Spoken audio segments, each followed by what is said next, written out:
have to take this nice and slow. I have to choose my words carefully. I don't want to make this worse for me. Something's happened this past week to the way we talk. I don't know what's causing it or how it's happening. I only know that it's killing people. Innocuous phrases, figures of speech, colloquialisms, and hyperboles are becoming literal, with disastrous results. Most people have stopped talking, but that approach is not helping anymore. The first victim was Old Man Gnome. He was always a talker. He loved to ramble on with old stories and local urban legends to anyone who would listen. It was when he started a conversation with a college student who was too nice to walk away that it happened.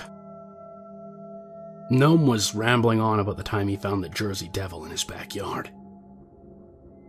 At the crescendo of his long-winded story, he said those fateful words. He said that he was beside himself with shock at finding the legendary cryptid in Spokane. When it happened, Gnome screamed in agony as he was attacked by some invisible force and ripped in two. The student could only watch in horror as the bisected man clutched desperately at his severed lower half while he bled out, as if he could reattach himself. The people who witnessed Gnome's death called the police, who promptly took the student into custody so he could be interrogated for the possible murder. They changed the boy out of his blood-stained clothes and gave him a gray prison jumper.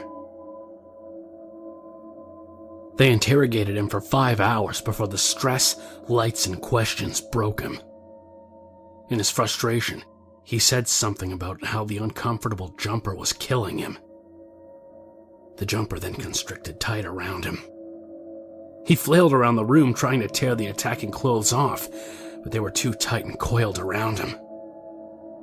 The police officers could only watch as the jumper shrunk to the point of crushing his bones and organs, until the student died. When they cut the clothing off of him to try and make sense of what had happened, they found that the seams of the prison jumper had actually cut into him, bruised him in places, and completely compressed his lungs into a pulpy mess. It didn't take long for people to make the connection between their words and the results. Many stopped talking, but a few people spoke out on how to protect yourself from this phenomenon. They explained that it only affects the speaker. You can't kill other people with your words except in certain situations. One woman joked with a friend that she always assumed her friend would go out with a bang. The resulting explosion killed 4, crippled 1, and severely burned 5 people. Your words will always be turned against you.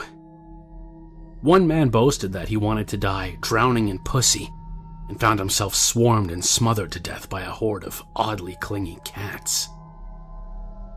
It's gotten worse. It's no longer restricted to spoken word. It's spread onto written messages. I was texting with a friend, trying to understand what was happening when he, always a defeatist, said he was screwed 6 ways till Sunday due to his tendency to talk. From what I hear, he died of severe exhaustion, dehydration, and physical shock after removing his genitals with a pair of scissors and using them on himself. Soon, it'll spread to our thoughts, and then we're all dead. I'm writing this because I'm dying. Slower than the others, but dying nonetheless. I just wanted it to end in the nicest way possible. I said I wanted to die with a smile on my face.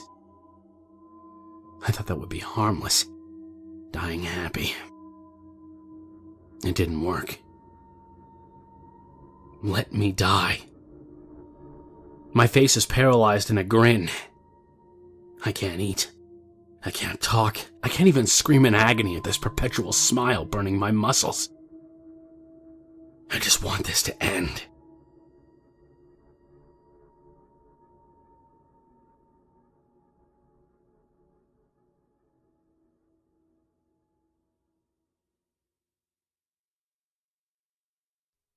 If you made it this far, I hope you'll follow me on Twitter at KingSpook Creepy. Also, if you're feeling generous, I'd appreciate it if you donate even $1 to my Patreon over at patreon.com/kingspook. Every dollar helps. The hope is eventually I'll be able to get enough through Patreon that I can do this full time. Thanks for watching.